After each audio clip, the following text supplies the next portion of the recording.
రోజుకోటి మదనపల్లిలో కూడా medical college కట్టేసినారంట. మీరు ప్రతిరోజు సాక్షి పేపర్ చూస్తే ఫోటో వేస్తుంటారు. ఏం ఫోటో చూస్తారు అంటే అది పులివెందుల ఫోటో ఒకటి. పులివెందులు ఒక్కటే కట్టుకున్నారు, మిగతా చోట ఎక్కడ కట్టుకోలేదు. పులివెందులో 400 కోట్లు ఖర్చు పెట్టి మన మదనపల్లిలో మాత్రం 27 కోట్లు మాత్రమే మెడికల్ కాలేజ్ ఖర్చు పెట్టి కట్టేసినారంట. బిల్డింగ్లు వచ్చేసాయా? మీకు కనిపిస్తున్నాయా?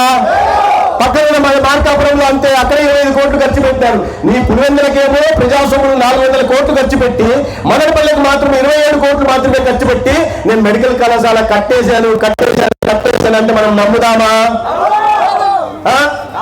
నువ్వు పులివెందులకు ముఖ్యమంత్రిగా పనిచేసావా, లేదంటే ఆంధ్రప్రదేశ్ ముఖ్యమంత్రిగా పనిచేసావా? ముందు విషయాన్ని 400 మదనపల్లికి మాత్రం 27 కోట్లు మాత్రమే ఎందుకు ఖర్చు పెట్టావు? మదనపల్లికి వచ్చి ముక్కు నేల కాసి మదనపల్లి ప్రజాధికారికి మదనపల్లి యువతకు క్షమాపణ చెప్పిన తర్వాత రాష్ట్రంలో మెడికల్ కాలేజీ గురించి మాట్లాడడానికి ముందుకు రావాల్సిందిగా జగన్మోహన్ రెడ్డి గారు నేను చెప్తున్నాను.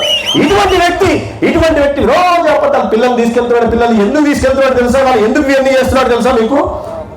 ఆయన మీద ఎన్ని కేసులు ఉన్నాయో తెలుసు కదా. ఆ కేసులో ఇప్పుడు కోర్టు పిలుస్తా ఉంది. కోర్టుకు రావాలా అని పిలుస్తుంది. కోర్టుకు రావాలి అంటే ఆయన ఏం చెప్తున్నాడు? నాకు చాలా భద్రతా ఇబ్బందులు ఉన్నాయి,